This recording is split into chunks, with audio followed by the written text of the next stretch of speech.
Bon, bonjour à tous, dimanche 4 matin, enfin il est 11h30. Donc je viens contrôler comme tous les jours hein, les cerfs-volants que vous m'avez vu poser, enfin les effaroucheurs. Donc là j'essaye d'approcher parce que c'était souvent dans la petite descente où il y avait pas mal de pigeons qui se mettaient. Et puis aussi sur le bout, mais bon là ça fait un peu loin. Et voir un peu si les tournesols lèvent ou pas. Bon, pour l'instant, j'aperçois... Alors, c'est sûr qu'avec la GoPro, on ne verra pas. Mais bon, là, j'aperçois bien le premier oiseau qui est toujours là. Et j'aperçois les autres au fond. Il y a les 4 autres que je vois voler. Bon, rien ne s'est envolé d'autre du champ. Donc, pour l'instant, ça fait son effet. Alors, comme vous m'avez dit... dans les commentaires, hein, ça dure qu'un temps. Alors j'avais effectivement, après le semis, attendu un petit peu avant de venir les poser. Puis quand j'ai vu que les pigeons et puis quelques corbeaux venaient se poser, je les ai installés. Bon. Alors je vois des alouettes qui s'en vont. Ah si, là, ils viennent de partir. 2 pigeons là-bas. Bon, vous allez me dire c'est que 2 pigeons, mais je peux vous assurer que ça fait du dégât. Alors là, c'est moi qu'ils ont vu, c'est pas... Ce n'est pas ça. Et j'ai l'impression que là-bas, alors vous ne le verrez pas, mais qu'il y a un pigeon qui est en train de manger, un ou plusieurs. Alors c'est tout, j'irai à pied après. Bon, on va essayer de chercher un peu, de voir au niveau du sol où ça en est. Alors qu'est-ce qu'on s'aperçoit déjà là, vous voyez? Une mercuriale qui est en train de lever.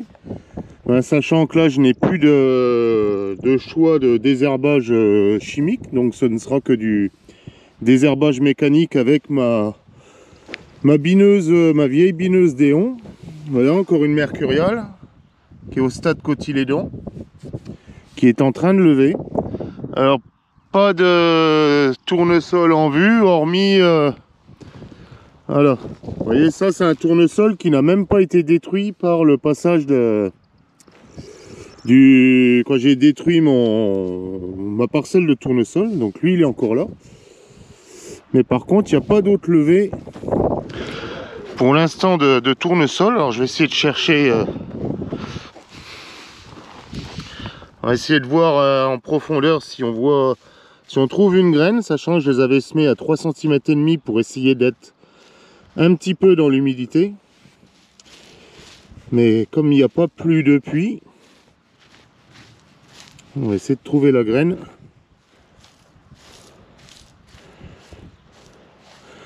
Pour voir si au moins elle a germé.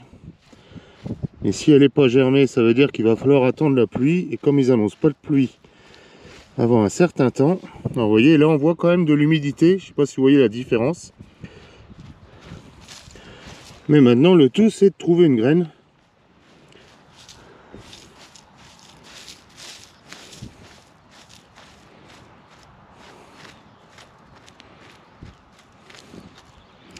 Bon voilà, hein, c'est toujours quand on les cherche qu'on ne les trouve pas. Ah, je vais m'aider du caillou, j'aurais dû prendre un couteau. Alors c'est quand même encore humide, hein. Et en dessous il y a encore un peu d'humidité. Mais bon là je vais faire chou blanc, je vais pas trouver la graine, pourtant je suis bien dans un sillon. Hop, voilà une autre mauvaise herbe qui est en train de lever, vous voyez, elle était juste en dessous.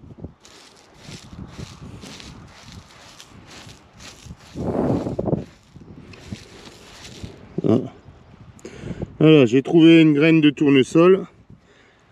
Ben, comme vous pouvez voir, à l'intérieur, je ne sais pas dans quel état elle est, mais là, du point de vue extérieur, on va dire qu'elle était exactement comme dans le sac. Elle est même très dure. Bon, ben,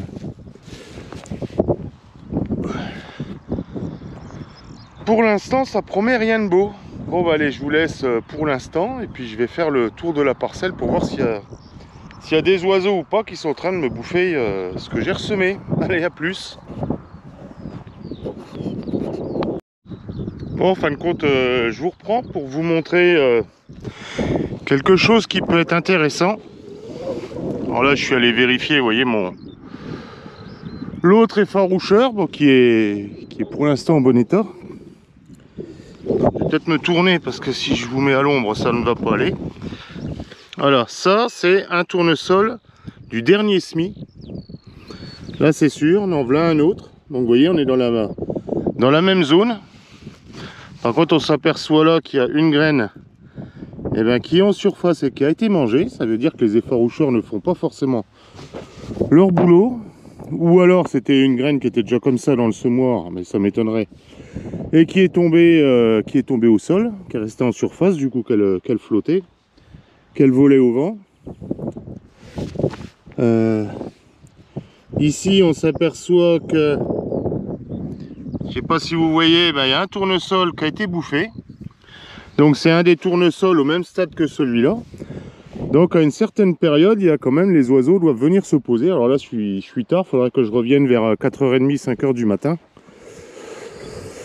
Mais comme quoi, il y a certaines graines dans certaines zones du champ qui ont été mises à bonne profondeur pour avoir assez d'humidité pour germer et pousser. Surtout que là, il y a vraiment de la température. Donc le tournesol étant une plante tropicale à la base, plus il fait chaud, plus il pousse vite. Et normalement, il a besoin de moins d'eau que beaucoup d'autres plantes.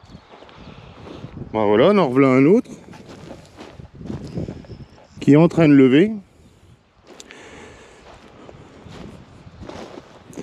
Bon, on est loin d'en trouver, la bonne densité, mais bon, c'est que ça avance. Alors là, je vais peut-être essayer de me trouver un canon quand même. Parce que si les tournesols arrivent au stade cotylédonaire, c'est là où ils sont très très sensibles aux oiseaux. Et j'ai l'impression que ceux que j'ai posés, les effaroucheurs, vont peut-être encore agir un petit peu, mais pas très longtemps. Donc il va falloir changer de technique.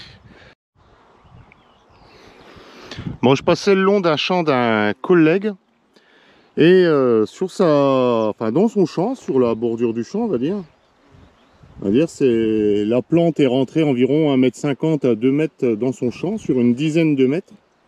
Alors, avec mes clés d'identification, je viens de trouver que c'était soit de la vesse à épis ou soit de la vesse à foliole tenue.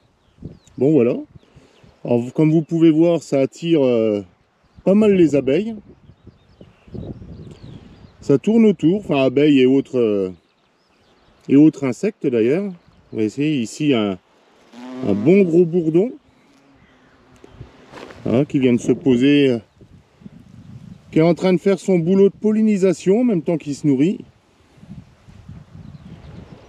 Bon, c'est assez joli, mais il faut avouer que le blé qui est en dessous, je pense que ça donnera pas grand chose.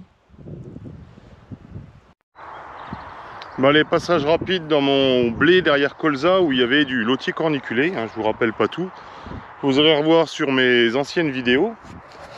Alors déjà, stade du blé, vous voyez toutes les étamines, donc il est en pleine fleur, donc je le surveille tous les jours. J'ai vu quelques cécidomies de temps en temps. Voilà, il est bien trop tard dans la journée, il est midi, dimanche matin toujours. Mais j'en ai vu à chaque fois très peu qui sont volés et aucune en position de ponte, tout simplement parce qu'on était en période de grand vent et ça leur était difficile. Alors le lotier, j'en ai un petit peu qui est au fond, vous voyez, donc il va pas gêner normalement à la moisson. Ça devrait aller. Alors ce blé a reçu un seul fongicide il y a déjà maintenant 15 jours et une journée.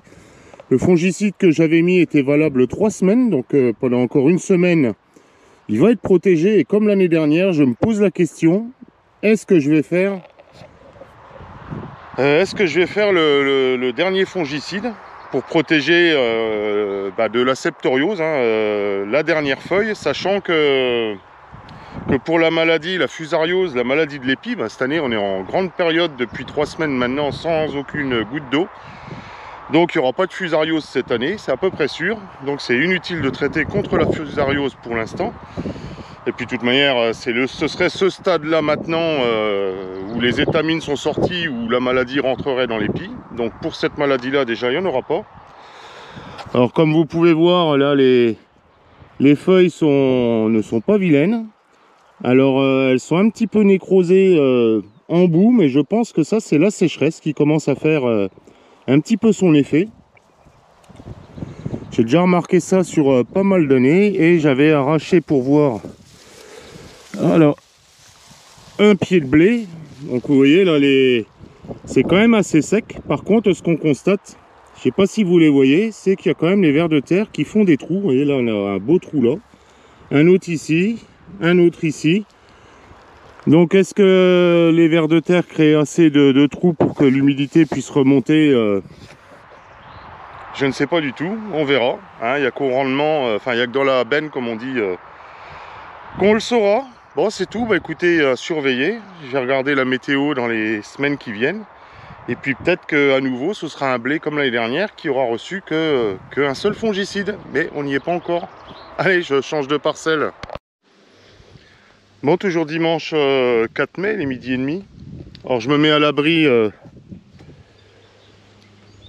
de ma haie, parce que de l'autre côté il y a quand même pas mal de vent.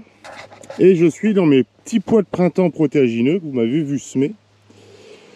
Alors vous voyez, ils sont pas vilains. Pour l'instant ils font environ allez, 40 cm de haut, 45 cm de haut. Ils sont début fleurs.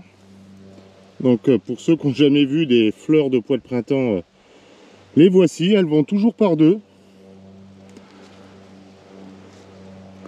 Elles sont même très jolies, je trouve d'ailleurs. Elles vont toujours par deux, et une des caractéristiques des pois de printemps, ou même des pois en général d'ailleurs, même ceux que vous mettez dans votre jardin. Alors vous voyez là, il y en a des autres qui commencent à sortir. C'est que si on coupe les dernières, celles qui sont là, les deux dernières, si jamais je les coupe, c'est terminé, la plante s'arrête de fleurir. Normalement, je crois que c'est, je ne veux pas dire de bêtises, mais une floraison qui continuerait tout le temps si les conditions pour que ça puisse pousser étaient toujours là. C'est-à-dire si on leur amenait toujours de l'eau, toujours de l'eau, toujours de l'eau, il y aurait des gousses qui se formeraient sur les premières, qui mûriraient, et en bout de plante, il y aurait certainement toujours des fleurs qui continueraient à produire. Si les conditions, donc je répète, climatiques, c'est-à-dire d'eau et de température et de lumière étaient présentes. Bon alors vous voyez, aucune maladie pour l'instant, ce qui est totalement normal puisqu'il n'y a pas de pluie du tout, pas d'humidité. Alors le désherbage a plus ou moins fonctionné parce que j'ai pas pu faire le deuxième désherbage, et comme vous voyez au fond, alors elles ont été bloquées par le désherbage, mais bon il y a quand même des renoués liserons etc qui traînent. Donc ce qui veut dire que dès que j'aurai fauché la parcelle, ou alors si jamais au moment où ça mûrit, les pois s'éclaircissent quand même pas mal. Et au moment où ça s'éclaircit, ça laisse à nouveau passer la lumière en grande quantité, et ça pourrait reprendre le dessus avant la moisson. Mais bon, on n'en est pas là, on verra bien. Donc pour l'instant, aucune gousse présente. Vous voyez, ça c'est vraiment les deux premières fleurs.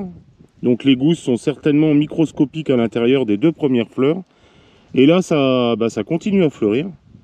Deux autres ici, encore deux. Donc là, on voit déjà un potentiel de 6 gousses en formation. Mais parce qu'il y a toujours un mais, ce serait bien qu'il pleuve, tout simplement. Rappelez-vous, dans les autres vidéos, cet hiver, quand il pleuvait pas mal, en janvier, février, je disais, il pleut. C'est embêtant parce qu'on ne peut pas faire tous nos travaux, mais tant mieux, parce que c'est ça, par expérience, c'est vraiment l'eau qui est le facteur le plus limitant de toutes nos productions. Quoi qu'on fasse, dès que vous avez plus d'eau, c'est terminé, il n'y a plus rien qui pousse. Bon, voilà. Une belle petite floraison pour l'instant. Bon allez, je vous laisse là-dessus pour ce petit tour de plaine du dimanche matin. Et puis, je vous dis à la prochaine vidéo. Allez, salut!